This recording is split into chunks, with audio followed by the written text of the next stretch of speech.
வணக்கம். இது ஐபிசி தமிழின் பத்திரிகை கண்ணோட்டம். இன்று 29/7/2025 செவ்வாய்க்கிழமை.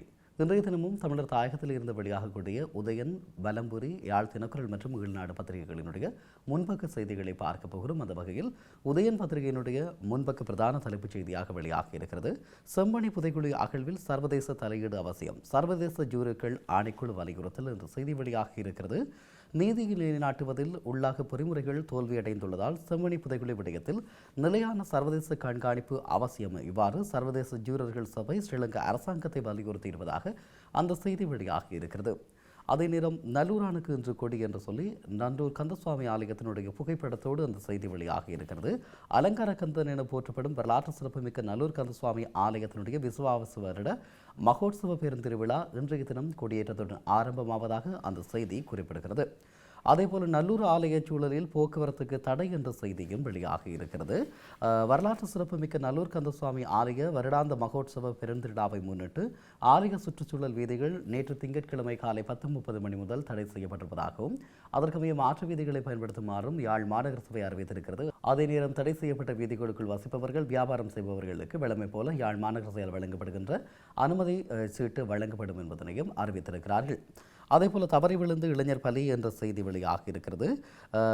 உறவினர்களுடன் சேர்ந்து ஆட்டம் பாட்டம் என கொண்டாட்டத்தில் ஈடுபட்டிருந்த இளைஞர் ஒருவர் தவறி விழுந்து நேற்று முன்தினம் உயிரிழந்திருப்பதாக அந்த செய்தி வெளியாக இருக்கிறது. குறிப்பாக யாழ்ப்பாணம் பண்டத்தரிப்பைச் சேர்ந்த இளைஞர் ஒருவரே இவ்வாறு உயிரிழந்திருப்பதாக சொல்லப்படுகிறது என்பதனை சொல்லிக்கொள்ளலாம்.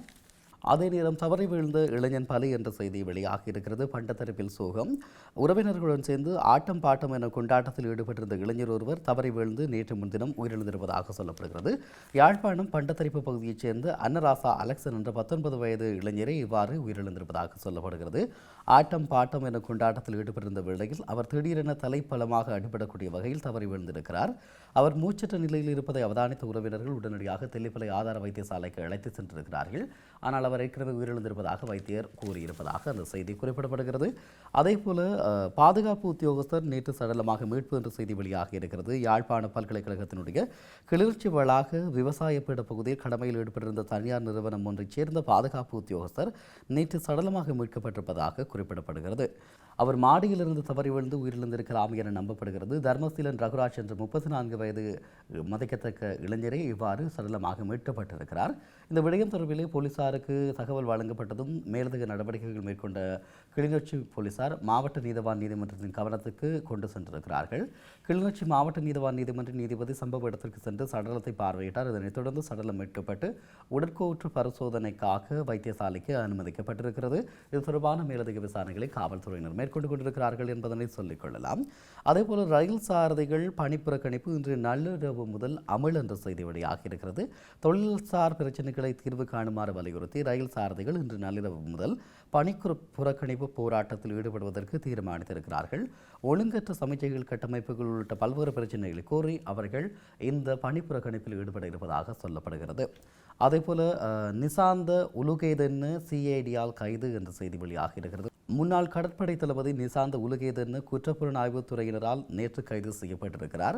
கடற்படையினுடைய புலனாய்வுத்துறை இயக்குநராக செயற்பட்டிருந்த காலப்பகுதியில் இடம்பெற்ற ஒரு கொலை சம்பவம் தொடர்பாக இவர் நேரடியாக சம்பந்தப்பட்டிருப்பதாக இவர் குற்றப்புலனாய்வு திணைக்களத்தினரால் நேற்று கைது செய்யப்பட்டிருக்கிறார் என்ற விடயம் சொல்லப்பட்டிருக்கிறது. அதேபோல செம்மணி மனித புதைகுழி அதிநவீன ஸ்கேனருக்கு அரசாங்கம் முட்டுக்கட்டை என்ற ஒரு செய்தி வெளியாக இருக்கிறது.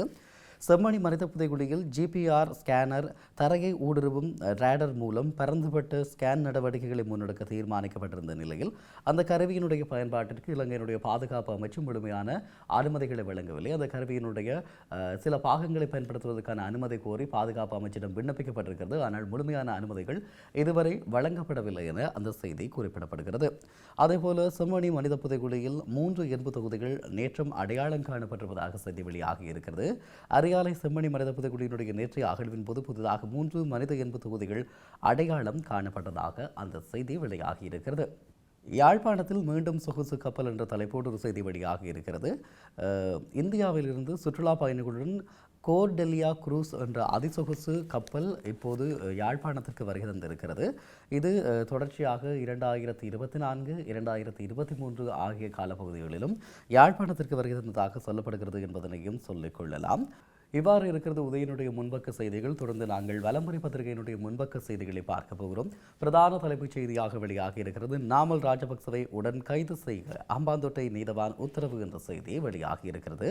ஸ்ரீலங்கா பொதுஜன பெரமுனவின் பாராளுமன்ற உறுப்பினர் நாமல் ராஜபக்சவை உடனடியாக கைது செய்யுமாறு அம்பாந்தோட்டை நீதவான் நீதிமன்றம் பிடியாணை பிறப்பித்திருக்கிறது. நீதிமன்றில் வழக்கொன்று தொடர்பாக ஆஜராகாத நிலையில் இவரை கைது செய்யுமாறு உத்தரவு பிறப்பிக்கப்பட்டிருக்கிறது. மாலைதீவில் நிகழ்வொன்றில் பங்கேற்றிருப்பதால் அவர் கலந்து கொள்ளவில்லை என்ற நிலையில் இவருக்கான கைது உத்தரவு பிறப்பிக்கப்பட்டிருக்கிறது என்பதனை சொல்லிக் கொள்ளலாம்.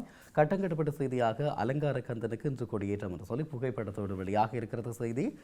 செம்மணி மனித புதைக்குடி அகழ்வில் சர்வதேச மேற்பார்வையை உறுதி செய்க அரசிடம் சர்வதேச சட்ட வல்லுநர்கள் குழு வலியுறுத்தல் என்ற செய்தி வெளியாக இருக்கிறது. செம்மணி மனித புதைக்குடி அகழ்வு பணிகளில் சர்வதேச மேற்பார்வை மற்றும் நிபுணர்களின் ஈடுபாட்டை உறுதி செய்யுமாறு சர்வதேச சட்ட வல்லுநர்கள் ஆணைக்குழு அனுர அரசாங்கத்தை வலியுறுத்தி இருக்கிறது. இதுகுறித்து விரிவான அறிக்கை ஒன்றை வெளியிட்டிருக்கக்கூடிய சர்வதேச சட்ட வல்லுநர்கள் ஆணைக்குழு இந்த அகழ்வினை உண்மை மற்றும் பொறுப்பு குரலுக்கு ஒரு முக்கிய படிமானமாக விவரித்திருக்கிறது எனவும் அந்த செய்தியில் குறிப்பிடப்பட்டிருக்கிறது. அதேபோல முன்னாள் கடற்படை தளபதி கைது என்ற செய்தி வெளியாகி இருக்கிறது. அதேபோல யாழ் வரவுள்ள அதிசொகுசு கப்பல் என்ற விடயமும் இங்கும் கட்டங்கட்டப்பட்ட செய்திகளாக வெளியாகி இருக்கிறது. செம்மணி மனித புதைகுழியில் 3 எலும்புக்கூட்டு தொகுதிகள் நேற்று அடையாளம் காணப்பட்டிருப்பதாக சொல்லப்பட்டிருக்கிறது. 2ஆம் கட்டத்தினுடைய 23வது நாள் அகழ்வு பணிகள் நேற்றைய தினம் இடம்பெற்ற நிலையில் 3 மனித எலும்புக்கூட்டு தொகுதிகள் அடையாளம் காணப்பட்டிருக்கிறது. இதன் மூலமாக மொத்தமாக அடையாளம் காணப்பட்ட மனித எலும்புக்கூட்டு தொகுதிகளுடைய எண்ணிக்கை 104ஆக அதிகரித்திருக்கிறது என்பதனையும் சொல்லிக்கொள்ளலாம். மேல் மாடியிலிருந்து தவறி விழுந்த ஒரு மரணம் கிளிநொச்சி அறிவியல் நகரில் சம்பவம் என்ற செய்தி கட்டங்கட்டப்பட்ட செய்தியாக வெளியாகி இருக்கிறது. மேல் மாடியிலிருந்து தவறி விழுந்த ஒருவர் உயிரிழந்திருப்பதாகவும் கிளிநொச்சி அறிவியல் நகர் யாழ் பல்கலைக்கழக வளாகத்தில் நேற்று முன்தினம் இந்த சம்பவம் இடம்பெற்றதாகவும் குறிப்பிடப்பட்டிருக்கிறது அந்த செய்தியில். அதேபோல ஜிஓவிபி அதாவது கவ்பே மூலமாக அபராதம் செலுத்தலாம் என்ற செய்தி வெளியாகி இருக்கிறது. வீதி போக்குவரத்து போலீசாரினுடைய தண்டப்படங்களை இதன் மூலமாக செலுத்த முடியும் என்றும் அறிவிக்கப்பட்டிருக்கிறது. அது செய்தியாக வெளியாகி இருக்கிறது. அதே நேரம் மல்லாகத்தில் நடனமாடிய இளைஞன் பின்பக்கமாக நிலத்தில் அடிபட விழுந்ததில் மரணம் என்ற செய்தி வெளியாகி இருக்கிறது. புப்புனித நீராட்டு விழாவில் நடனமாடிய இளைஞன் ஒருவர் பின்பக்கமாக நிலத்தில் அடிபட விழுந்ததில் உயிரிழந்திருப்பதாக மல்லாகம் நரியட்டால் பகுதியைச் நேற்று முன்தினம் இந்த சம்பவம் இடம்பெற்றிருக்கிறது. இதில் பண்டத்தரிப்பு பல்லக்கட்டியைச் சேர்ந்த அன்னராசா அலெக்சன் என்ற 19 வயது இளைஞர் மரணமாகி இருப்பதாக இந்த செய்தி வெளியாகி இருக்கிறது. அதேபோல மனித புதைகுழிகள் தொடர்பில் உண்மைகள் கண்டறியப்பட வேண்டும். செம்மணி அகழ்வை பார்வையிட்ட பின் MA சுமந்திரன் என்ற செய்தி வெளியாகி இருக்கிறது. உண்மைகளை மூடி மறைத்து இனங்களுக்கு இடையில் நல்லிணக்கத்தினை ஏற்படுத்த முடியாது. எனவே புதைகுழிகள் தொடர்பிலான உண்மைகளை அரசாங்கம் கண்டறிந்து அதனை வெளிப்படுத்த வேண்டும் என ஜனாதிபதி சட்டத்தரணையும் முன்னாள் நாடாளுமன்ற உறுப்பினருமான MA சுமந்திரன் குறிப்பிட்டிருப்பதாக இந்த செய்தி வெளியாகி இருக்கிறது. இவைதான் வலம்புரி பத்திரிகையினுடைய இன்றைய முன்பக்க செய்திகளாக காணப்படுகிறது. தொடர்ந்து நாங்கள் யாழ் தினக்குரல் பத்திரிகையிலே வெளியாக இருக்கக்கூடிய செய்திகளை பார்க்கலாம். பிரதான தலைப்புச் செய்தியாக வெளியாக இருக்கிறது, செம்மணி மனித புதைகுழி அகழ்வு செயல்முறையில் சர்வதேச கண்காணிப்பு நிபுணத்துவம் அவசியம், சர்வதேச ஜூரர்கள் ஆணைக்குழு வலியுறுத்தல் என்ற செய்தி பிரதான தலைப்பு செய்தியாக வந்திருக்கிறது. நீதியை நிலைநாட்டுவதில் உள்ளக பொறிமுறைகளின் நீண்டகால தோல்வியை கருத்தில் கொண்டு நோக்குகையில் தற்போது முன்னெடுக்கப்பட்டு வரும் செம்மணி மனித புதைகுழி அகழ்வு செயல்முறையில் நிலையான சர்வதேச கண்காணிப்பு உள்வாங்கப்பட வேண்டியது அவசியமாகும். அதற்கமைய சுயாதீன சர்வதேச தடவியல் நிபுணர்கள் மற்றும் மனித உரிமைகள் கண்காணிப்பாளர்கள் பணியில் ஈடுபடுத்தப்பட வேண்டும் எனவும் அவர்கள் கோரிக்கை விடுத்திருப்பதாக இந்த செய்தி வெளியாகி இருக்கிறது. அதேபோல இன்னும் ஒரு கட்டங்கட்டப்பட்ட செய்தியாக வெளியாக இருக்கிறது. சர்வதேச நிபுணர்களை அழைத்து அவர்களின் கைகளில் செம்மணி விவகாரம் ஒப்படைக்கப்பட வேண்டும், சுமந்திரன் வலியுறுத்தி இருப்பதாக இந்த செய்தி வெளியாக இருக்கிறது. சர்வதேச நிபுணர்கள் வரவழைத்து அவர்களுடைய கையிலேயே செம்மணி விடயத்தினை ஒப்படைக்க வேண்டும் என்பது எண்பு தொகுதிகள் பற்றிய பரிசோதனையை மேற்கொண்டு அறிவிக்கும் பொறுப்பும் அவர்களுக்கு சுயாதீனமாக வழங்கப்பட வேண்டும் என சுமந்திரன் கூறியிருப்பதாக இந்த செய்தி வெளியாக இருக்கிறது. இன்னும் ஒரு கட்டங்கட்டப்பட்ட செய்தியாக 2026 மீண்டும் பொருளாதார நெருக்கடி கம்மன்பில ஆருடம் என்ற செய்தி வெளியாக இருக்கிறது. 2026 ஆண்டில் நடுப்பகுதியில் மீண்டும் பொருளாதார நெருக்கடி தோற்றம் பெறும் சூழலே காணப்படுகிறது. பொருளாதார வளர்ச்சி வீதம் குறைவடைந்த போக்கில் செல்வதை அவதானிக்க முடிகிறது. எதிர்க்கட்சிகள் அனைத்தும் ஒன்றிணைந்தால் அடுத்த ஆண்டு பொதுத் தேர்தலை நடத்தும் சூழலை ஏற்படுத்த முடியும் எனவும் அவர் குறிப்பிட்டிருப்பதாக இந்த செய்தி வெளியாக இருக்கிறது. பாதுகாப்பு அமைச்சின் அனுமதி கிடைக்காமையால் ஸ்கேன் பரிசோதனை தாமதம் என்ற ஒரு செய்தி வெளியாக இருக்கிறது. மனித புதைகுழி அடையாளம் காணப்பட்ட சித்துப்பாத்தி இந்து மயானத்தை ஸ்கேன் பரிசோதனை மேற்கொள்வதற்கான பாதுகாப்பு அமைச்சின் அனுமதி கிடைக்காததால் அது தாமதம் என்ற செய்தி வெளியாக இருக்கிறது.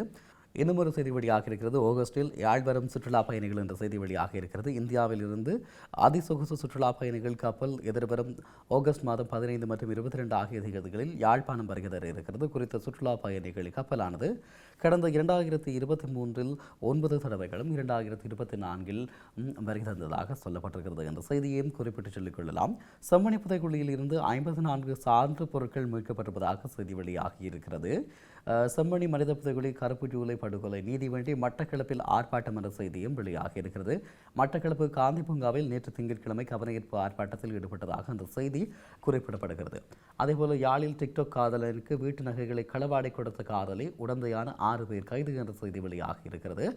யாழ்ப்பாணத்தைச் சேர்ந்த டிக்டாக் பிரபலங்களில் ஒருவரான தனது காதலனுக்கு மோட்டார் சைக்கிள் வாங்கி வீட்டில் நகைகளை களவாடிய யுவதி உள்ளிட்ட 7 பேரை சாவகச்சேரி போலீசார் கைது செய்திருப்பதாக அந்த செய்தி வெளியாகி இருக்கிறது. அதே நேரம் நல்லூரானுக்கு கொடி என்று சொல்லி புகைப்படத்தோடு செய்தி வெளியாகி இருக்கிறது. கட்டங்கட்டப்பட்ட செய்தியாக செம்மணி எலும்புக்கூடு 104ஆக உயர்ந்தது, நேற்றும் 3 எண்பு தொகுதிகள் அடையாளம் என்ற செய்தி வெளியாகி இருக்கிறது.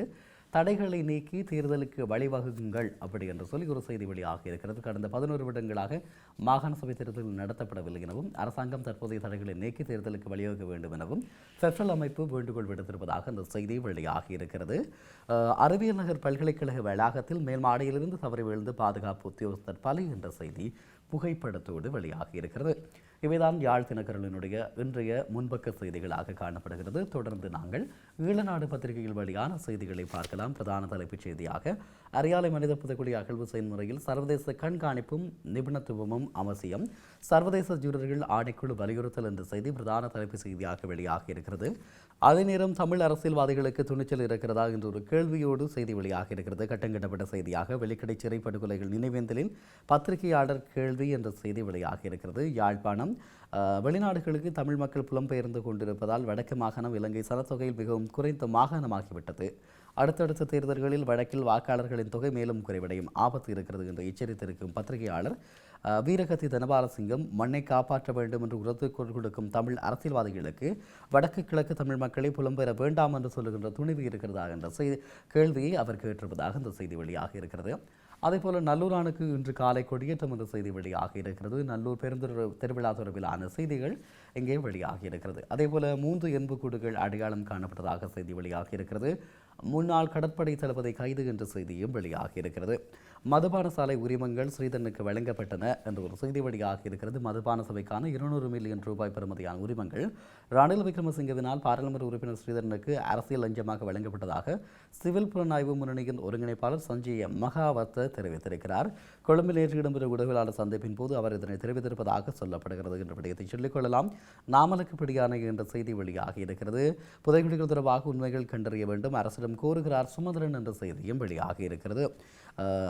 உண்மைகளை மூடி மறைத்து இனங்களுக்கு இடையில் நல்லிணக்கத்தை ஏற்படுத்த முடியாது என்று சொல்லியும் அவர் குறிப்பிட்டிருப்பதாகவும், ஆகவே நிலையான நீதியான விசாரணை தேவை என சுமந்திரன் கோரியிருப்பதாக இந்த செய்தி வெளியாகி இருக்கிறது. மாகாண சபை தேர்தலை தாமதிக்காமல் நடத்துங்கள், அரசிடம் கோருகிறது பெப்ரல் அமைப்பு என்ற செய்தி வெளியாகி இருக்கிறது. மாகாண சபை தேர்தலை நடத்தாமல் பதவி காலத்தை நிறைவு செய்ய முயற்சி, அரசு மீது தயாஸ்ரீ ஜெயசேகர குற்றச்சாட்டு என்ற செய்தியும் வெளியாகி இருக்கிறது. இவைதான் இன்றைய தினம் ஈழநாடு பத்திரிகையினுடைய முன்பக்க செய்திகளாக காணப்படுகிறது. நன்றி. இன்றைய நாளிலே வெளியாக இருக்கக்கூடிய உதயன், பலம்புரி, யாழ் தினக்குரல் மற்றும் ஈழநாடு பத்திரிகைகளில் வெளியாக இருக்கக்கூடிய முன்பக்க செய்திகளை பார்த்திருக்கிறோம்.